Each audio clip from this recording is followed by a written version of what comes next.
Hello. Hi, everybody. Can you hear me? I'm gonna go with I hope so. If you can hear me, please type something in the chat because I just lost my live stream and I had to figure out how to get it back. And I think I did it right. So if you are there and you can hear me, please type something in the chat. Yes. Hi, Allison. Thank you. I also forgot my tea. It's right over there. Hold on one second.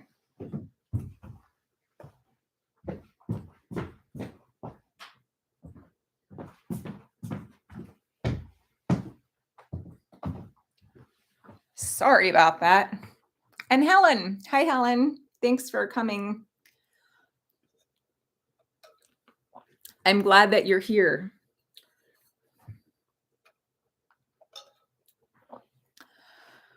All right. I am so excited to be back. Again, I've been working on all kinds of fun stuff this week. I can't wait to show you. Hey, Bob. Welcome back. Third week in a row.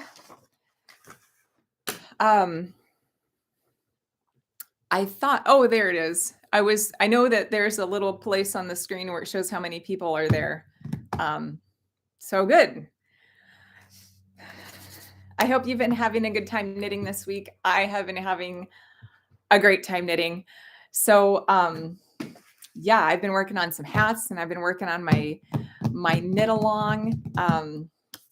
It's great.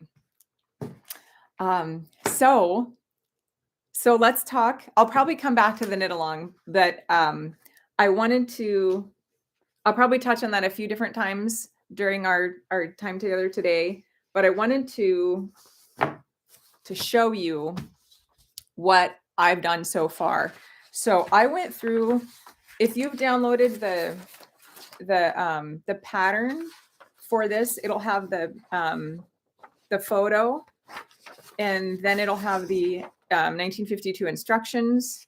Oh, and also it will have this this chart, which you can colorize. And this download is good through the end of January, I believe. And last week I had mentioned that the amount of yarn. Oh, I still screwed it up. I said the amount of yarn needed was 11 ounces. And now that I'm looking at the pattern, it's not 11 ounces, it's 1 pound. The reason I got confused is because right below the amount of yarn needed, it says size 11 needles. And so I did all of my calculations on, I think 11 ounces, was just wrong. But maybe I did it on 16 ounces. I'm not sure. Oh, Helen, you've colorized your chart. That is great. I also did the same. I did a couple of different, I chose one colorway, but I did a couple of different versions. I did one with like a darker grayish border, and then I did one with a pink border. So like just the gray and the pink, the light pink are flipped. And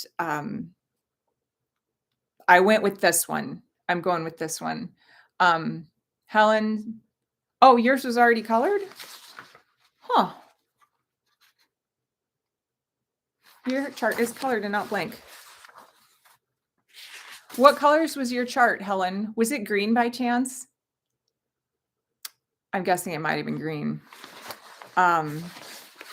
So the way that okay. So in my illustration software that I use for this, it's I did it in Adobe Illustrator. It's set up with different layers. So there's a layer for the grid, there's a layer for the black lines and the numbers, there's a layer for the colored charts. And normally I have the green colored chart just hidden. Because apparently I don't normally send that out, but you can toggle, if you have the right software, like Adobe Reader with layers, you can toggle those things on and off. But apparently the way that I sent it out, I put in all those layers were still there. And depending on what PDF reader you're viewing, apparently they show up. I will I'm going to see about rectifying that and putting up a correct. Well, it's still correct. I'm going to give you a version of the file that's got the blank chart so that you can color it in on your own. So I'll add that to my to-do list. Blank chart. Sorry about that. I'm learning so much in this whole process. So I'll give you yours. I'll give you a blank version of this so you can color it in. Also, in the description of the video here, I had written for like about 10 years before I started doing KnitSwag. I was an Adobe trainer, and so my passion in life was writing software tutorials. And then my two worlds kind of collided, like software tutorials, but for knitters. And so I wrote a series of articles all about how I use Adobe software to like colorize pictures and colorize charts and whatnot. And I wrote one a few years ago that tells you how to take like a PDF of a chart. And I think the examples that I provided in that tutorial were just like the raw charts from the book. And I show you how, using Adobe Reader, like how to actually click on these items, like draw little triangles and draw little squares and color them in different ways, just using the free Adobe Reader software. And so that link is down below in the description. So like if you don't have a home printer to like print this thing out, and you don't have colored pencils, or maybe you're in a place like you're stuck on a flight or something, and you need to have a way to like colorize things in a reasonable way without professional grade tools. That might be of interest to you because it just lets you, it's like digital coloring. But again, the software is free and it uses PDF. So check that out. Okay, so my chart, I chose the pink one, pink border, kind of like this grapish color, dark gray, and again the pink, and this is like a real light gray. And I wanted to show you the yarn that I've chosen. So I think I showed off this week before it was wound. This is like an alpaca, I think it's like an alpaca wool blend, and it's dyed in the wool. It's really pretty. So here's the purple, and here's the pink. It's like it's farm wool. It's from a Canadian farmer, and it's mostly pink, but it's kind of white too. So those are my first two colors. Now, have the rest of you chosen your colors yet for your blanket? Or have any of you cast on? Have you gotten so far as to cast on? Yes. Oh, hey, Karen. Yes, I'm so glad. Great. So Helen hasn't, but Karen has. I also cast on. And so when I cast on, the instructions say, it says cast on 96 plus 96 stitches. And this cute little design doesn't look that intimidating until you realize that you have to cast on 192 stitches onto one needle, that's a lot. That is a lot. And I don't know about you, but I can't carry on a conversation while I'm casting on that many stitches. So I wanted to show you. Some people, they'll use like different colored stitch markers for like every 10 increments. And a while back, I got these little stitch markers from, what is this called? Hide and Sheep. I got them from their Etsy shop, but they've got like 100 different kinds of stitch markers, and I got little numbered ones. I know some people like the cute little charms. I like things really light because sometimes those charms can get kind of heavy, but these are really light. Originally, I had got them for numbering the units. Like you could pin this on the front of unit number 1. You could pin this on the front of unit number 2, and then, unit number 3 and so forth to keep all of your units straight.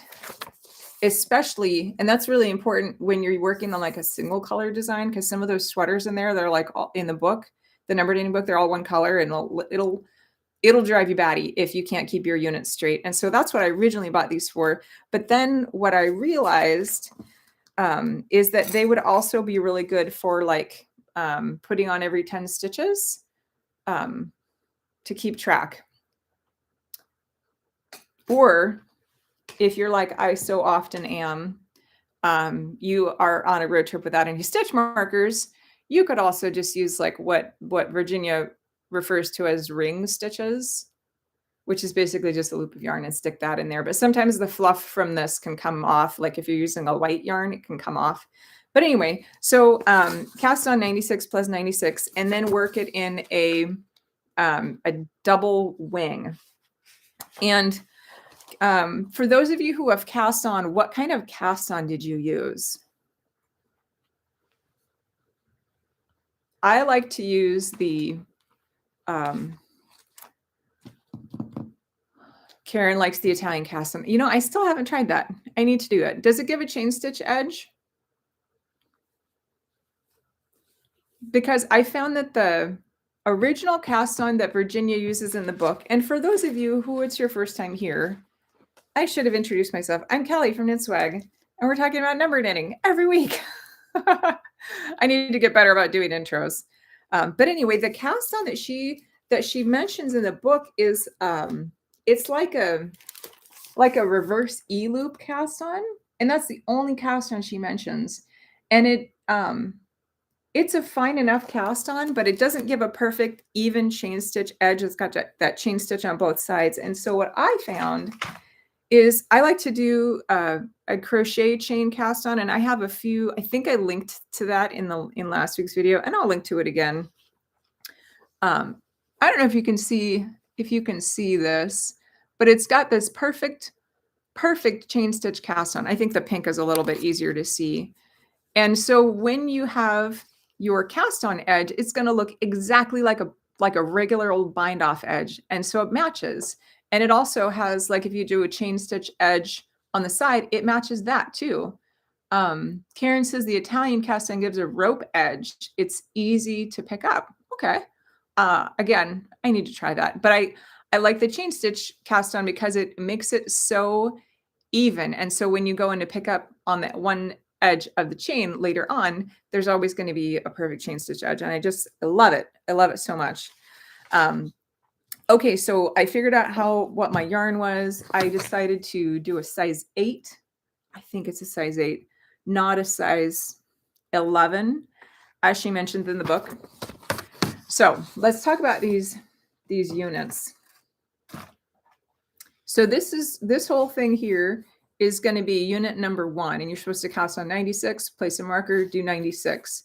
And then on each edge on the odd rows, starting with row 3, you're going to do an increase, a double decrease, and another increase. And you're just going to work like that until you get to, I think it's 32 ridges.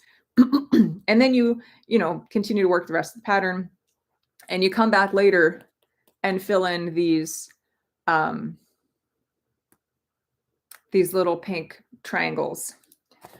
So what I've found when doing this, you have to join the pink edge to a diagonal edge here, and it gives kind of a lump, like a lumpy line. And I'm not a huge fan of that. And so what I decided to do was, instead of casting on 96 plus 96, I'm doing this pink at the same time. So I cast on 32, 96, 96, and 32. And so I'm working this all as one big unit, and I'm working in tarja right there. Bub says, I have yet to purchase mine online as I'm a long way from a yarn shop now, and our road is closed due to wet season rain. Oh, bummer. We're not getting any mail, so you have to wait to cast on. I'm sorry. That's unfortunate. Hopefully soon enough, though. And so I'm doing intarsia. And for those, I'm going to probably, if you're here at this point, you're probably a pretty experienced knitter with me in this live session. You know what intarsia is. But for those who don't know what intarsia is, it's when you work a bit of yarn and then you need to change to another color, but you take the two yarns in the back and you twist it just to kind of like lock them together. And then you just keep working until you get to the next point, twist your yarns in the back and work the next color. So what happens is you've got three, some pink, you've got the purple, and then you got pink. So you got 3 balls of yarn going on. And I like that. I like that. I know it's a different order than the way it's described in the book, different order of units. But I like that because it's got, I think I like this diagonal better. And this is what it looks like from the back. And this is also a really easy way to see what the, like which is the back and which is the front. Because sometimes in garter stitch, especially in a solid color, it is next to impossible to know which side is the front and which side is the back unless you mark it. But when you're working intarsia with garter stitch, it's easy to tell. So since Bellamy doesn't talk anywhere in her book about intarsia or using more than one color at a time in one unit, it's not in here at all. So that's going to lead us onto a little bit of a rabbit trail. So maybe a year ago, I was exploring the idea of a mitered square, which is in the book. Mitered square. She calls it a divided square. Let me see if I can find the page with that. You're going to cast on your stitches. Where is it? How to knit divided square. So you're going to cast on your stitches and just work every odd row, work a double decrease. But about a year ago, I wanted to see what would happen if I worked 1/2 of the square in one color and 1/2 of it in another color. Because essentially this is composed of 2 triangles. And she even talks about that right here. Like divided square is made up of 2 triangles. And so I did a whole blanket with that idea of mitered squares, each composed of 2 triangles. And what happens is it looks like a pinwheel pattern. So if you're familiar with, quilting ideas, quilting patterns, this is kind of like a quilted pattern. And the whole thing is made up of mitered squares that are bisected down the middle. I guess that's what a mitered square is. It's a square that's bisected. But each square uses 2 strands of yarn. And I came up with a couple of different ways to work it. So this one is worked concentrically. And so you can work it around and around, work your pinwheels like so. And then I also came up with another way to work the units back and forth, which is fun. So if you're interested in doing more with the mitered squares, maybe check this out. I think I finally published it after a year of waiting. I finally published it to Ravelry and probably my website. But what's fun about this design is that it's if this were all in one color, this would be the mulberry bush blanket from the book. But because it's in 2 colors, it looks totally different. But the whole idea of her mulberry bush blanket is that it goes around and around and around. Okay, so back to this. So I'm working my project based on that idea where I'm using intarsia between the 2 colors, but instead of this mitered line being like at opposing angles with the mitered line like this and the 2 different colors going at opposing angles, they're both going in the same direction. So I'm increasing in the purple on the odd rows and I'm decreasing on the pink. So just another option for how to work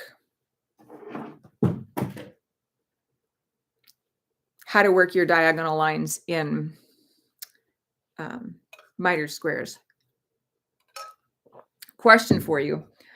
I think it was last year, the half and half wrap from Pearl Soho was really popular.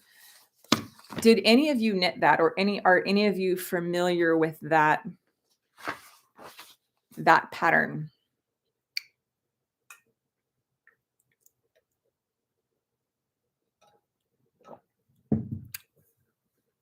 No.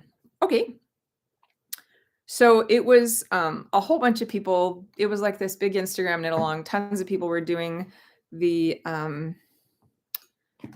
Pearl Soho half and half wrap. And what was interesting about it is it's on its surface, it looks like a mitered. It is a mitered square, and it looks just like the way that I did that pinwheel afghan. But I want to talk about 3 different ways you can make a square with 2 different colors. And I'll just color this in a little bit more so you can get an idea of 2 colors.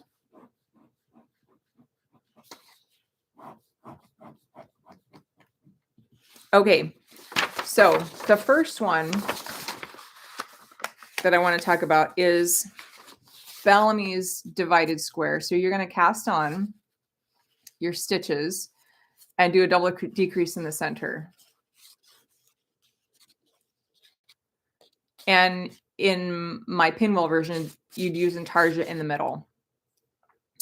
And the second one that I wanted to talk about is from, where is it? Vivian Hawksbrough. Have any of you seen this book? She's a Norwegian designer, and she's done a lot of modular knitting. I think her original book that she put out was called Domino Knitting, and maybe like 20 years ago, 25 years ago, I'm not sure. But she recently, I think last year, published this book, and it is she has 7 what she calls seven schools of knitting, which are sort of like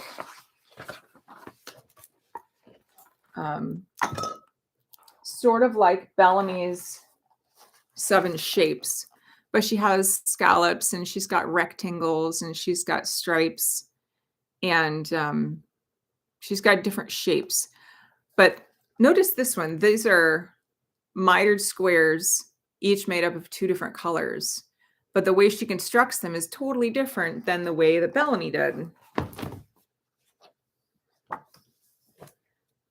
And so I'm on page 51 of this book, and you can see that the miter, the 2 different colors are going at perpendicular angles to each other, but the way she makes them is totally different. What she did was cast on here and do short rows, and then change colors. So you're only working with 1 color per row, and then go back and forth like this.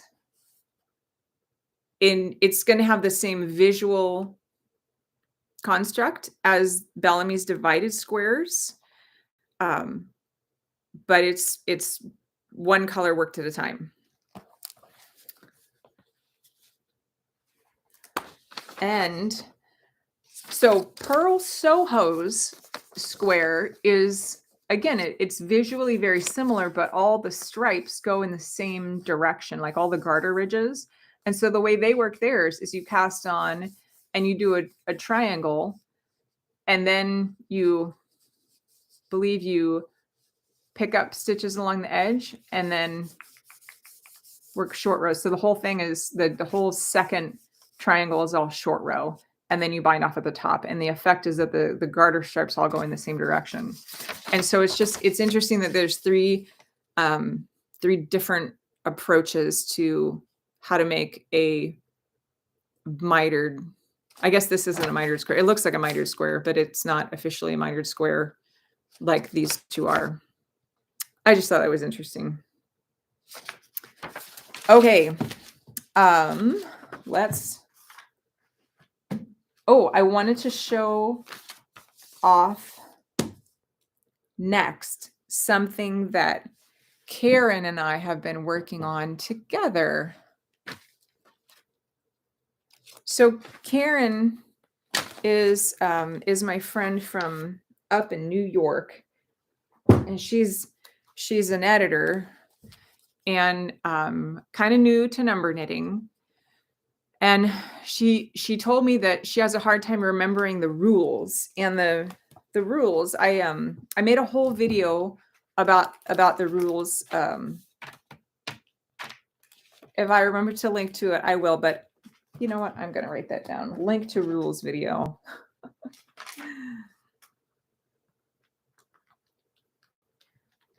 So I made a whole video about the rules of number knitting, and these rules are also, I put them in the Ravelry group, the Ravelry number knitting group. They're right at the top, but they're different rules that you need to remember when doing number knitting. But unless you do it all the time, it's easy to forget what the rules are. And so, and forget what all the shapes are. And so what I did is I put together these little cheat sheet cards that have the rules and have the symbols and the abbreviations and different casting on methods. This is like a QR code that you can scan with your phone. And there's little cards to tell you how to do each one of the shapes. And this is like perfect for a project bag. You could just, so you don't have to carry around your book if you have a book. If you have one of these books, you should be careful with it. I don't really take it out of my house anymore because the thing is like 70 years old now. And I saw one of these on Amazon last week for $6,000. So I probably shouldn't just stuff this in my yarn bag anymore. Yeah, so if you don't have the digital copy of the book and you don't have the original book, you can, I think I'm going to make these available in my Etsy shop. This one is the first one. It's going to go to Karen. But they're business card size. They're 3.5 by 2 laminated. So you can just like stick them in a yarn bag, project bag, and they're going to be pretty, they don't take up much space. So Karen, these are coming your way. If any of the rest of you would be interested, I'll put a link in my shop once I get these up. So the ones that we have 5 people here so far. I know Karen has a copy of the book. Do any of the rest of you have a ebook, a copy of the ebook, or an actual physical, like the whole thing? Do you have this in your library?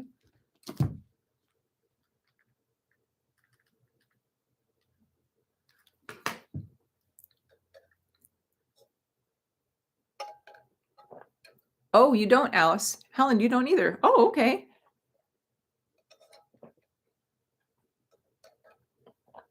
All right. Now, I don't know if you 2 ladies were here. Oh, and Stephanie / David. Yes, you have it.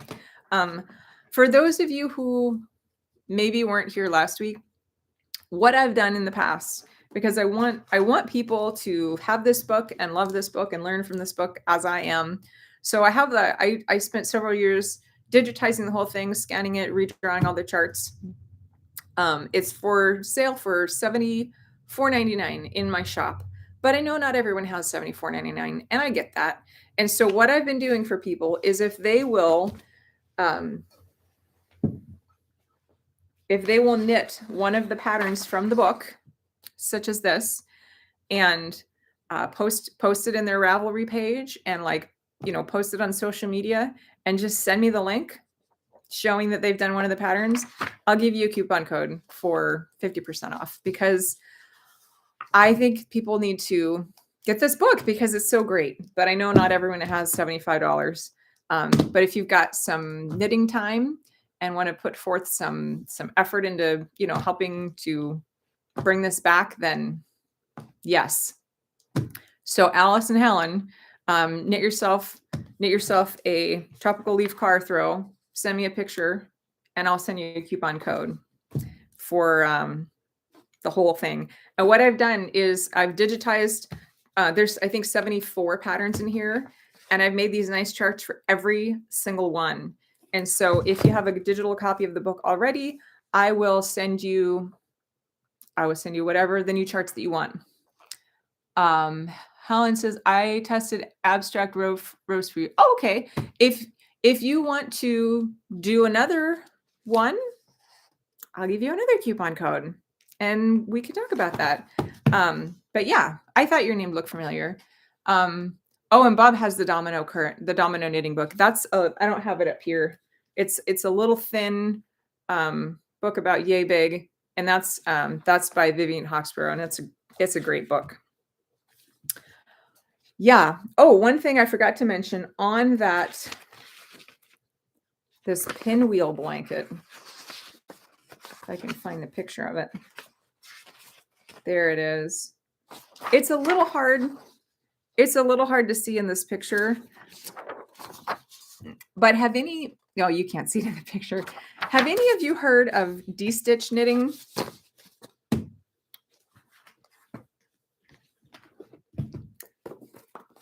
This book.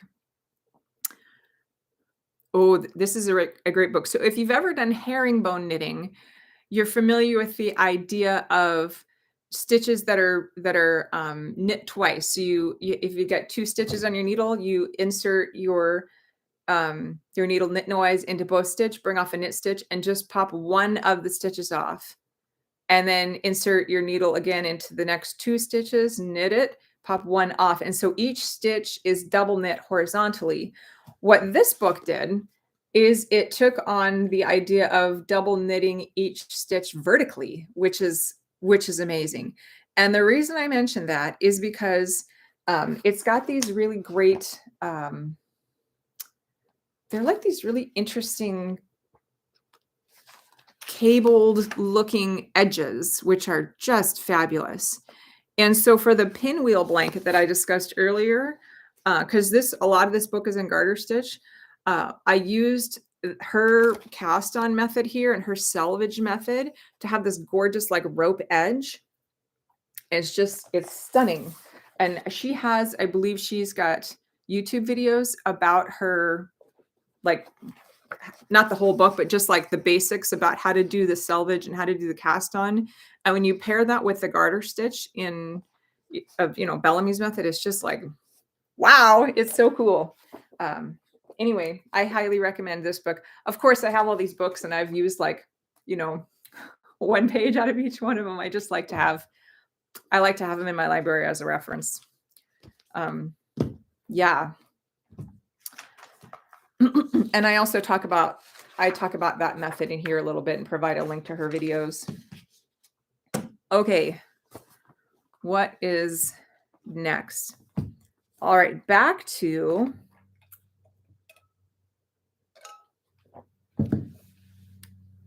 this little lovely. So I've got my 2 different kinds of yarn here. I got the purple, they feel worsted to me. It's like a purple alpaca wool blend, and then I got 100% sheep's wool, and they felt the same to me. Like they feel the same thickness. The purple one even looks a little thicker, and they probably would have the same wraps per inch. But when they're knitted up on the same needle size, the pink one is thicker. It's odd. And I had been a knitter for a long, long time, decades, before I felt like I got a good handle on because they're both 2-ply. They're both 2-ply worsted weight yarns, but they felt and they behaved differently. So if you are wanting to have a better understanding of why certain yarns are denser and certain yarns are thinner and some are more lofty and some lit up bulky and some are heavy, and why all of those things, I highly recommend this book, The Knitter's Book of Yarn. So I'd been knitting for probably 3 decades. And then this book came out and I read it and I was like, oh my gosh, this is incredible how much I learned. And it talks about all the different ways of spinning yarn. And it's not a spinning book. It's going to help you understand a term called grist, which is like it's been a while since I read it, like the density of yarn and like how to introduce you to some of the terminology that's actually used in like the wool and fiber processing industry to help you understand like why a yarn with two yarns with the same wraps per inch are going to behave totally differently, even if they're the same fiber content. So if you want to learn more about like have a better understanding of yarn, I would recommend this. And it goes into not just the fiber content, but also like the carding method or combing method and the different plying methods and blending. And it's just, this is a great book. And I mentioned that because I need to kind of brush up on it a little bit, but that's why these two yarns are like the pink one is obviously a little bit heavier looking because you can see it kind of poking out in the bottom. And if I did a gauge swatch, I would have known that, but this is my gauge swatch. I've been knitting long enough. I'll just choose what I'm pretty sure is the right needle size and throw a caution to the wind. Go for it. Okay. So I wanted to talk next about another little goodie I've been working on this week. Karen, I think I sent you a picture of this already. This is not from Number Knitting. This is an original design, and it's based on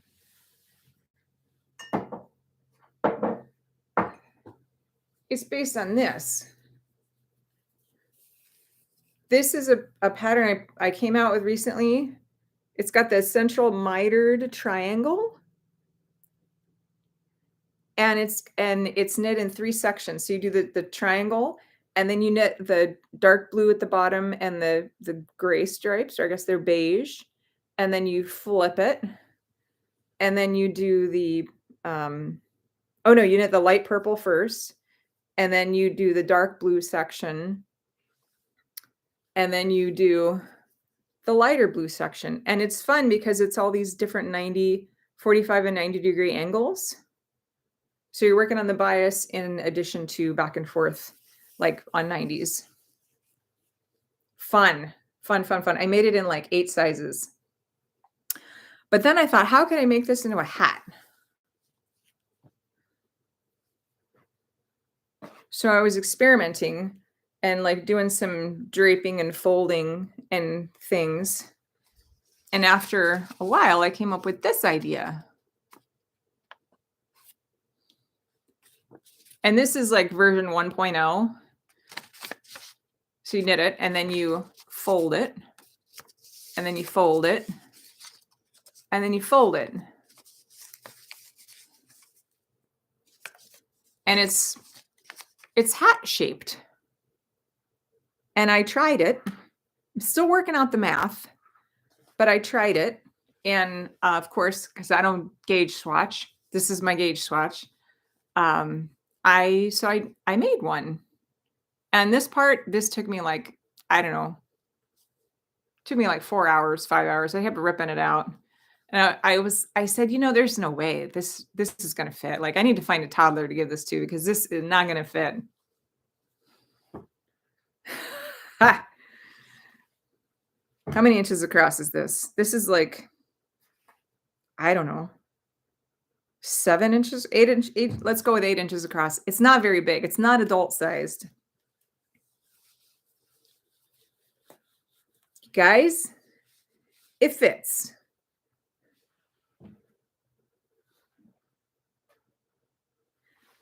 I think the reason it stretches so much is because it's garter stitch and it's going at different angles.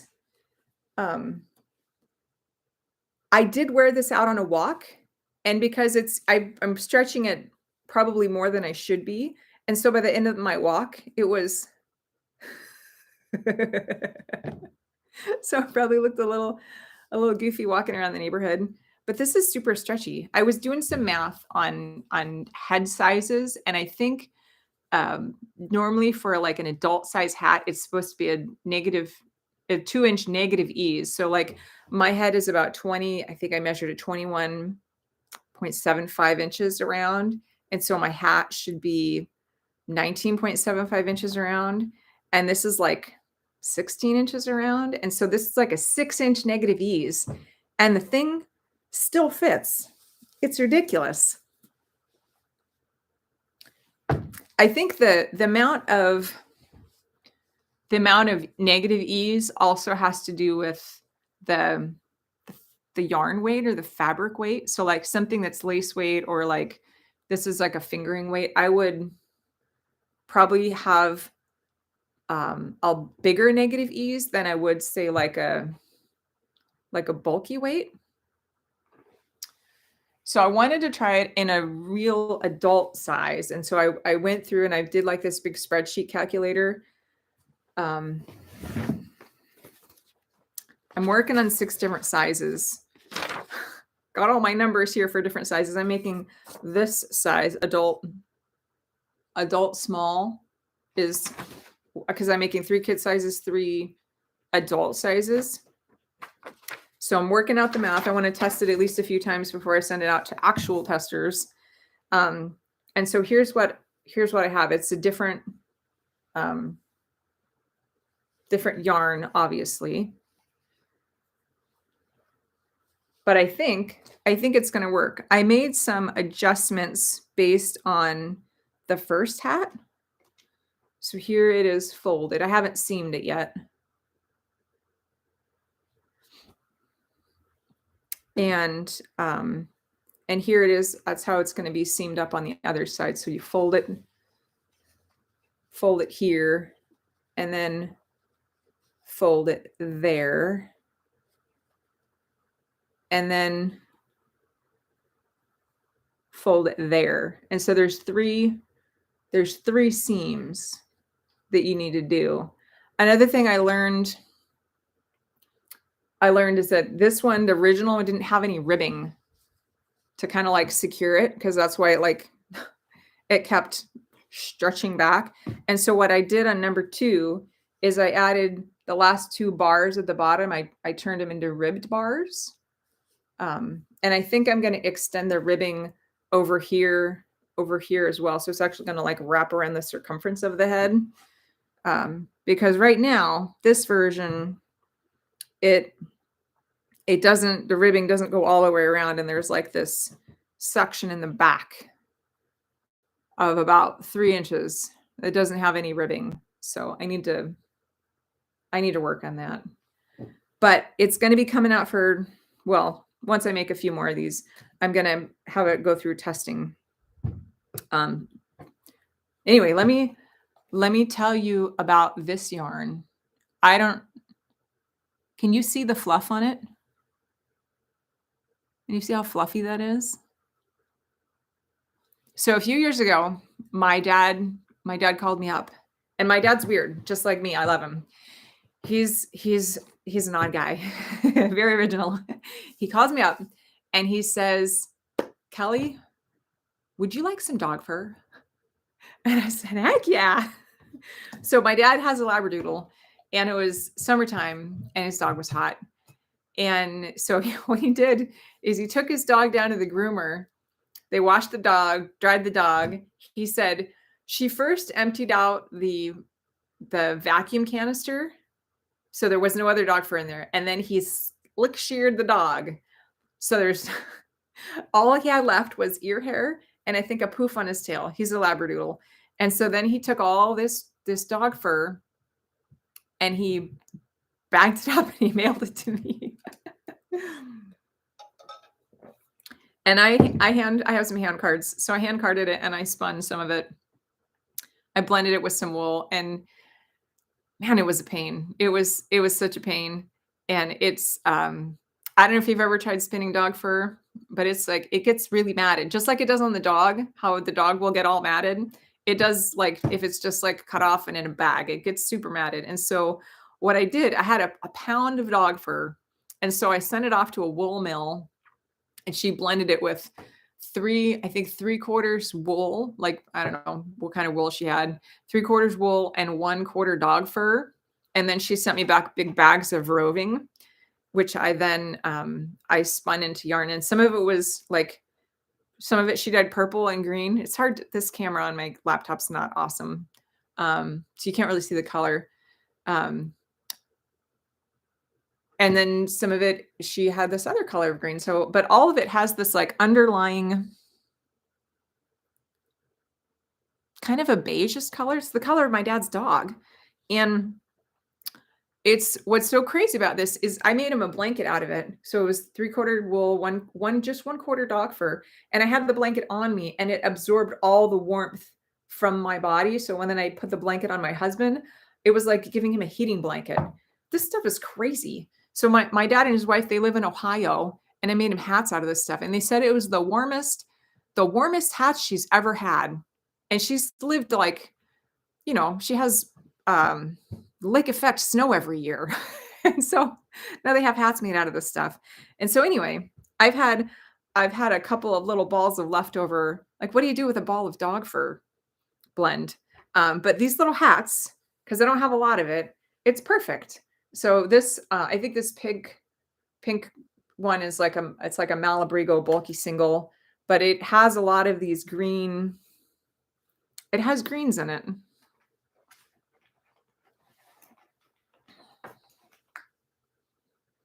And so I thought it would go perfect with this. Like, I don't know if I'd ever wear a whole sweater out of this, either one of these, because it's a little wild. But for a hat, I think it's nice. Helen tried spinning cat fur, but did not add another fiber. That would be really hard. Really, really hard. This dog fur, oh, it's so fluffy. It's very fuzzy, which I love. But I always had to wear like a piece of leather on my lap, because it would just like, the dog fur would stick all over me. Yeah. So that's what I'm making this week. I think it might be, a little big. I'm still working out the whole negative ease thing. I mean, maybe it'll look less big when it's on my head. I don't know. That still looks pretty, pretty big. We'll see. Yes. I'm still working on my chart for it. I'm on probably the 8th or 10th iteration of this, but I hope maybe some of you would be interested in trying this once I've got the kinks worked out.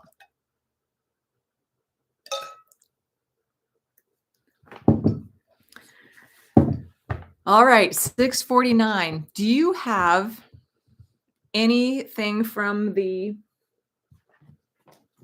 number knitting book, any patterns from the number knitting book that you would like to see? Let me grab it. Blankets, sweaters, shawls, baby things. We haven't really talked about baby things. Would you be interested in seeing some of the baby outfits from number knitting?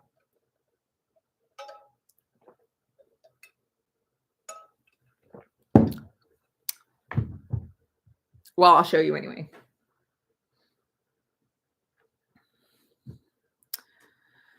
She's got several baby outfits in there. I've made a few of them. This first one, this part wasn't in there. This first one is a mitered square. It's a hat. I think it's just called baby bonnet. You make a mitered square, and then you do a strip down the center and another mitered square. And then it's got little mitered squares all around the bottom and ribbing along the neck and what is this called? Like I want to say the hood, but that doesn't sound right. What's this part called? Oh, Karen made that hat. It's super cute. I tried to fit it on me, but it doesn't fit that great. All right, here it is. All right. another reason of why I had to redo the charts, because they're so stinking hard to read. So this is a sweater. This is called cap. So you do a divided square. I guess first you do the strip. There's strip for number 1. You do a divided square, and because you're picking up both sides of the square from one side of the strip, it's going to like fold in half. And then you do another divided square the same way. And then what's interesting is she talks in her book about, this is called Jacket and Cap for a Tiny Baby. And then she gives you, for the jacket at least, she gives you instructions on enlarging it. So you take her basic jacket pattern and then you add the divided squares. And that's, I believe, that's why I did these little divided squares, to make it just a tad bigger. And so for those of you who have had children, riddle me this, because I've never had kids. To me, just like this thing without the strap at the bottom, it feels like it would come off. Do you like the strap or like ties, or how would you secure a bonnet onto a kid's head so that they don't rip it off? Would this work? Because again, I haven't tried it on a kid. I was just kind of guessing. What do you think about a little strap below? Probably not ties, because that would, I don't know, maybe choking hazard. Anyway, I think I saw, I don't know which famous designer came out with something really similar recently, but it was the same idea. It was a mitered square, but it was like an adult bonnet. But it was a mitered square. It might have had a strip in the center, but it was the same idea. Karen says she made I-cord ties. How long were they?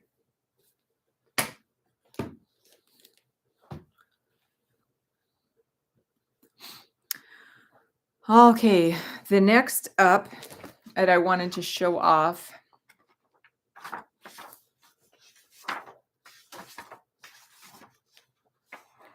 Yes, let's see. Karen says they were short, just enough to make a single tie. Okay.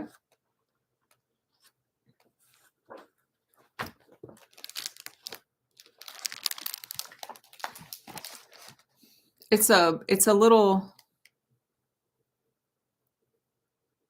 baby set. And Bellamy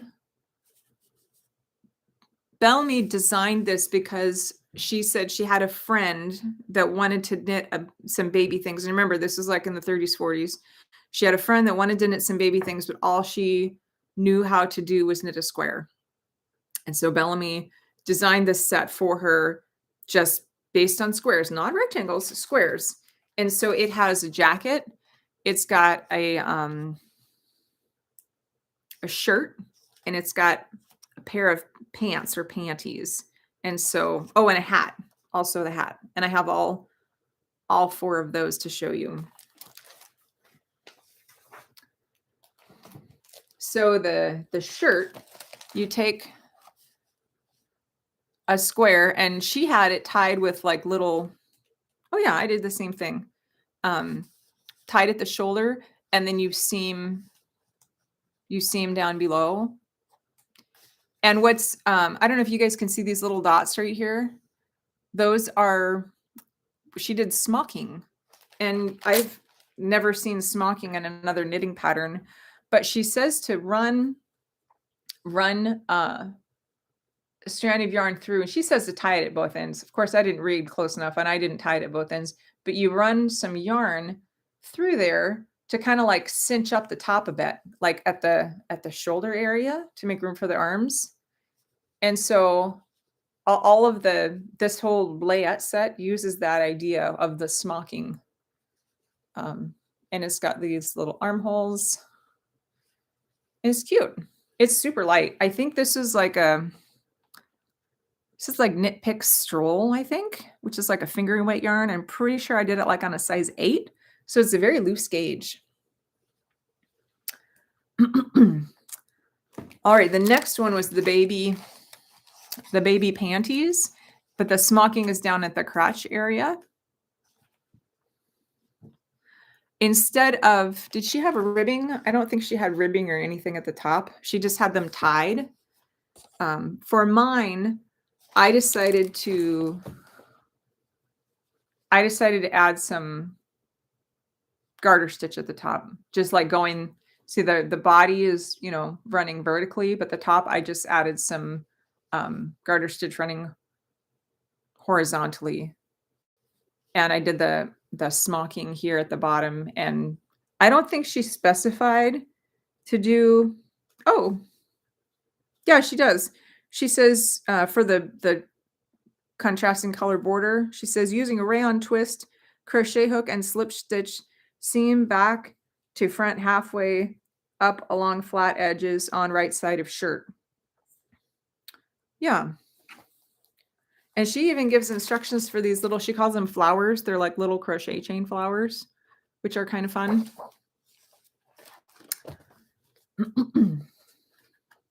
Oh, interesting. I was wrong. She did have the waistband on there for the shorts, and I just missed it. But yeah, she does have instructions for the waistband. The next item in this set is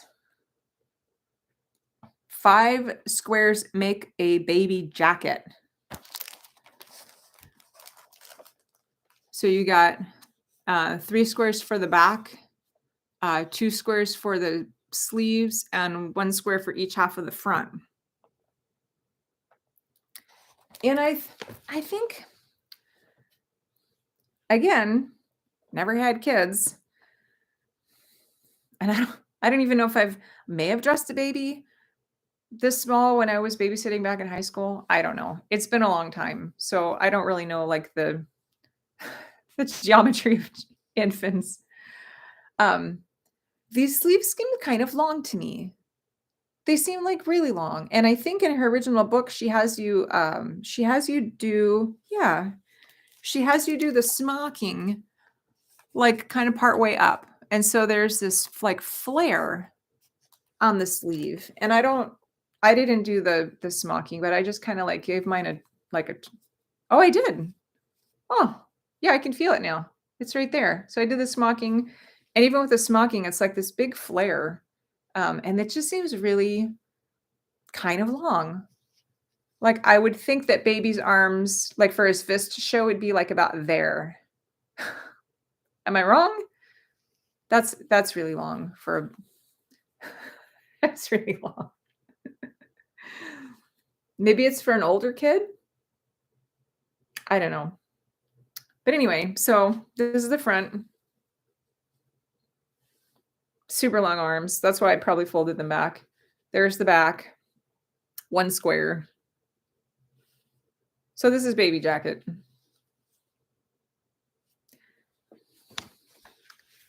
The last item is fireman hat. 2 squares make a fireman's hat. Okay, here's another reason I think no one's ever republished this book, is that the charts are they're so confusing. So this whole chart at the top is for like later on here, but it's so the chart comes first, and then this thing is the fireman's hat.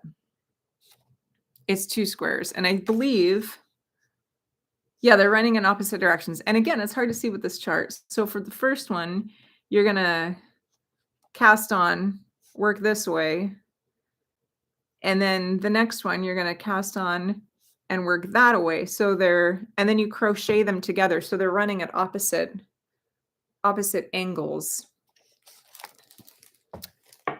And this little one, I think there's even instructions in here for like how to wear it for a girl versus a boy. It's like hers has got like this double fold going on, and I think in the boys version it's just a single fold.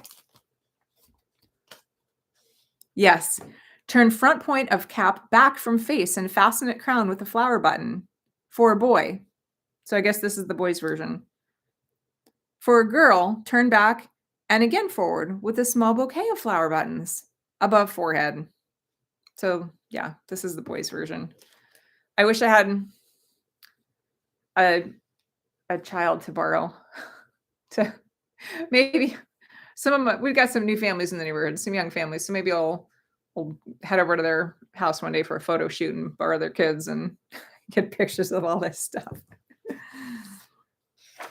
The closest thing I have is, I have a teddy bear.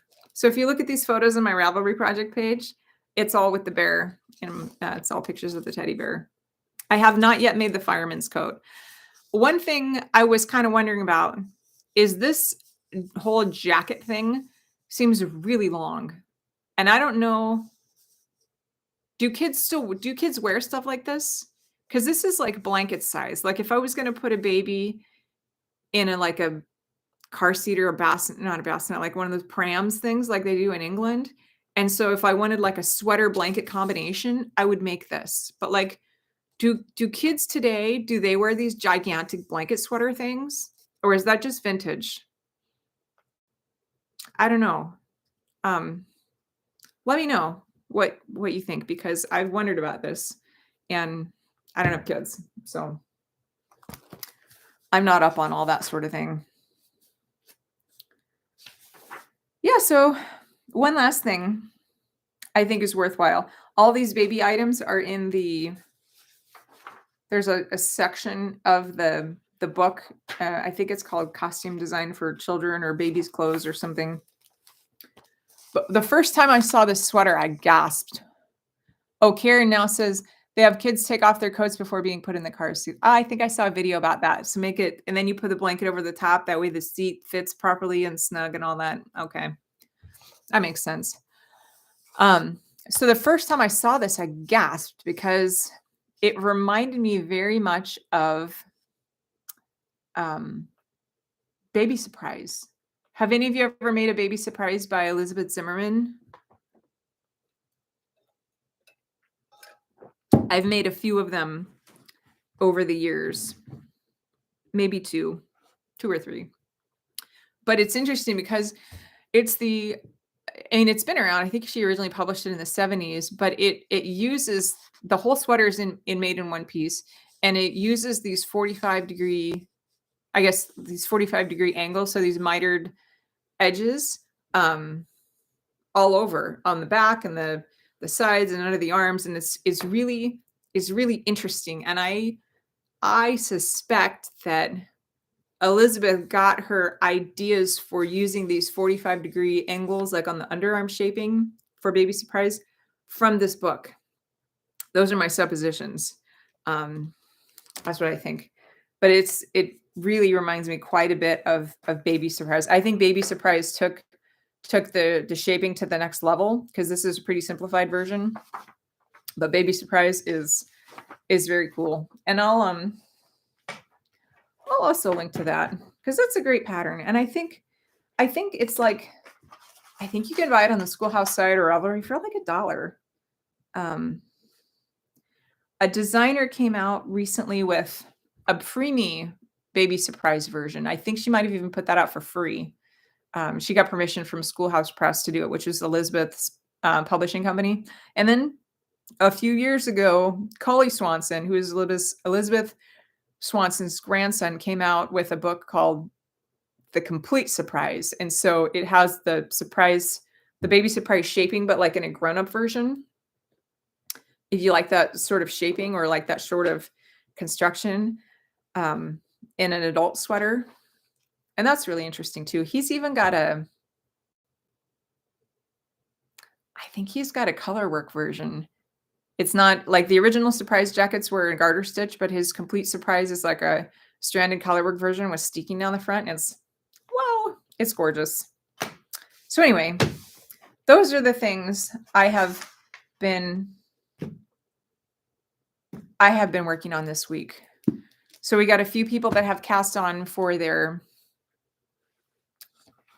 tropical leaf car throw. Hey, Karen, how far did you get on yours? Like how many rows have you knit so far?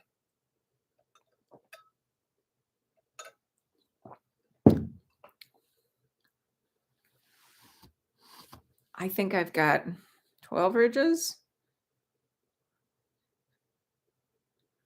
thereabouts.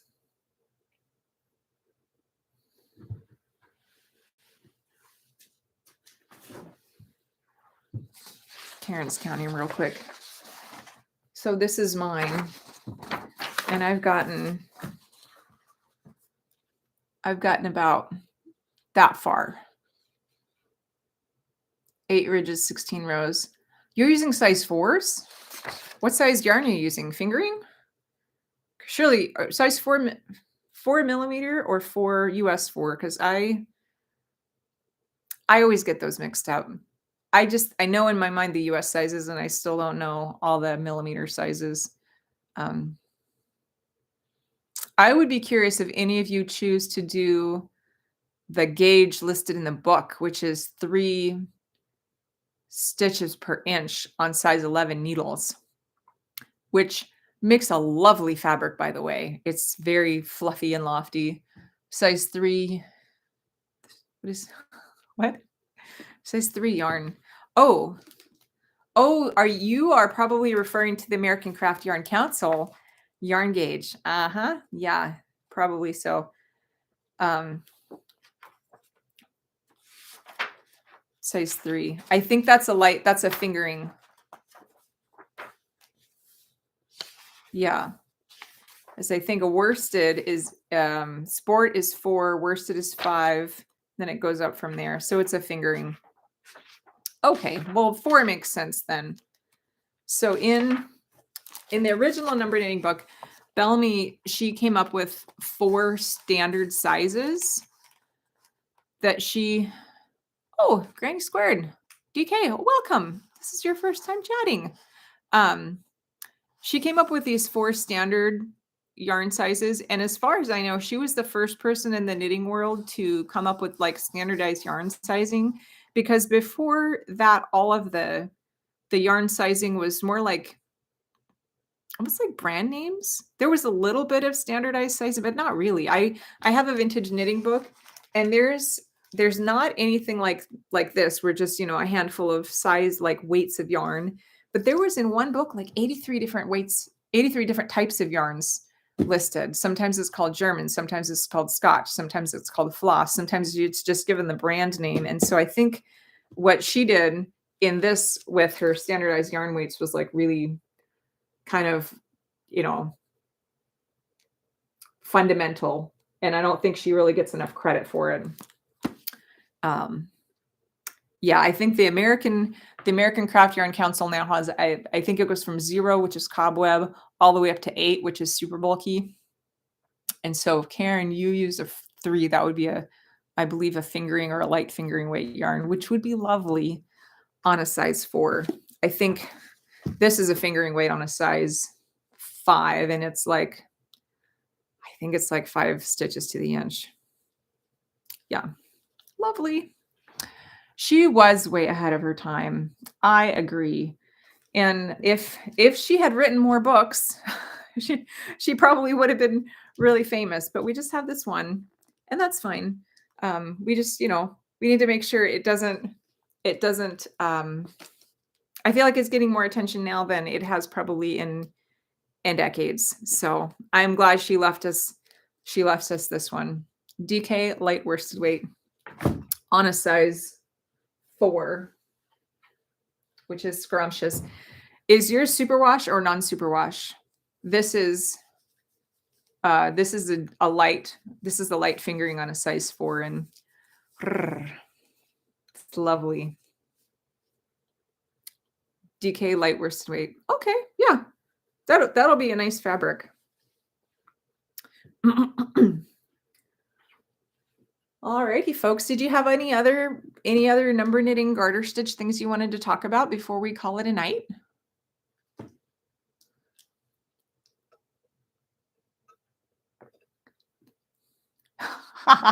Karen. I do keep asking questions.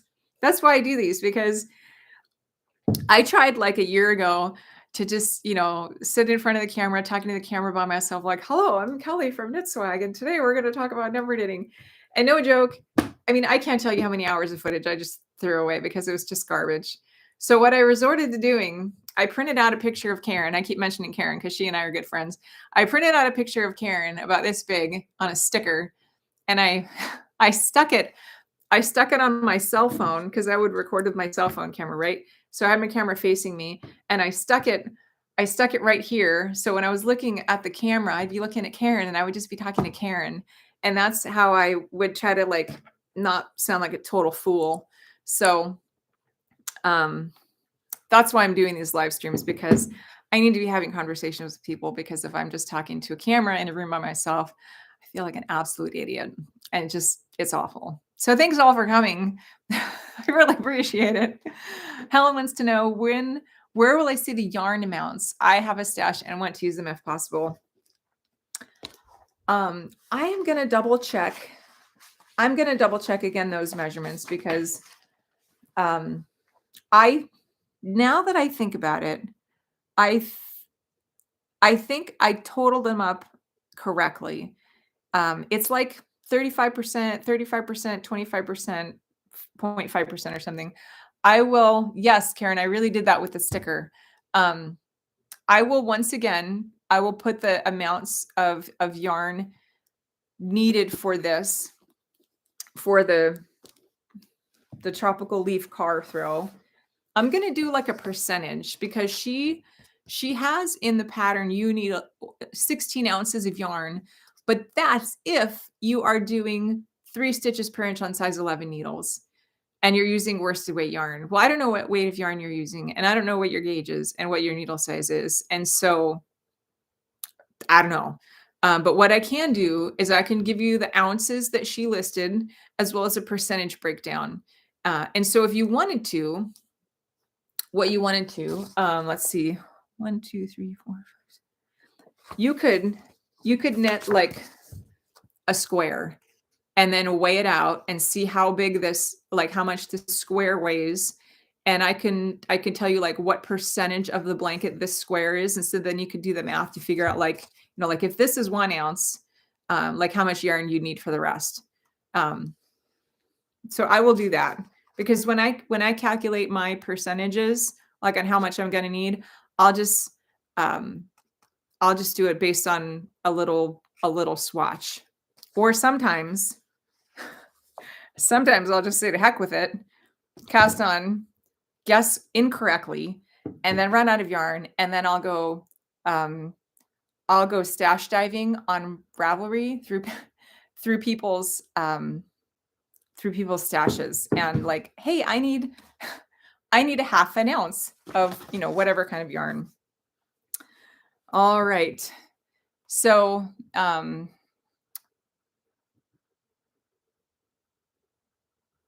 let's see. Stephanie asked about the timeline. So the timeline for the knit along, what do you guys think? I haven't decided on a timeline. I was thinking like until the end of February. Would that give folks enough time? I don't know if we need, I know if we set like a target, like people will try to hit the target. I get that. But we hadn't really decided on prizes or anything yet, because we're honestly a super small group so far. Although I see 8 people here now, so that's pretty exciting, which is more than we had last week. Yeah. What do you guys think for the timeline? I don't know. I'm thinking into February. I knit pretty fast. I think the amount that I knit, which is like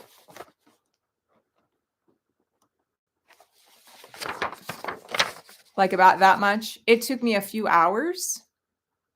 And so honestly, I could finish this whole thing in like the next 3 weeks, but I know not everybody knits that fast.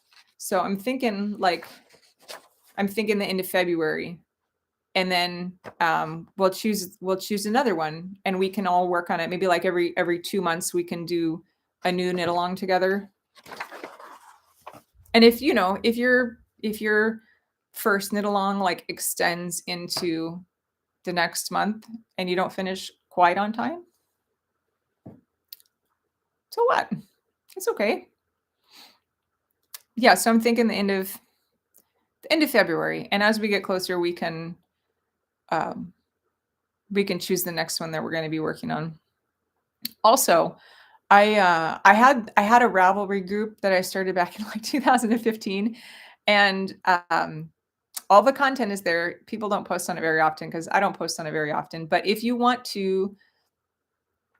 um if you wanna post your projects in there, I started a thread for this knit along, and so you can totally post projects in there. You can also, tag them on, Instagram if you're into Instagram, and I know we need to use some sort of a hashtag to tag things on Instagram, and I will figure out what that is, and I will put that down below in the description sometime this week. Stephanie says 3 months would be better for me, but I will go with whatever the group wants to do. 3 months? Yeah, if you want to take 3 months, that's fine. There's no deadline. It's not like I have a hard publishing deadline for getting these out. It's not that way at all. I do this for fun in my free time, and I have like a whole other publishing business, so I'm not depending upon this to like earn my living or pay my bills or yeah, I'm not a hardcore pattern designer like with tight deadlines. So I'm a little free flowing if you can't tell that already. I'm flexible. So we'll shoot for the end of February. And if you don't meet it, no big deal. I'll cut your pay. Alrighty, folks. Well, this has been super fun. Thanks again. Thank you so much for coming. I look forward to this all week. I do. And as I was carrying up all my yarn and my little treasures today and my laptop and all my things, I'm walking up the stairs. My husband said, "Are you excited? You look excited." And I was like, "Yes, I'm so excited. I'm so excited." I finally have knitting friends that I can share all these things with. So with that, I'll put on my toddler hat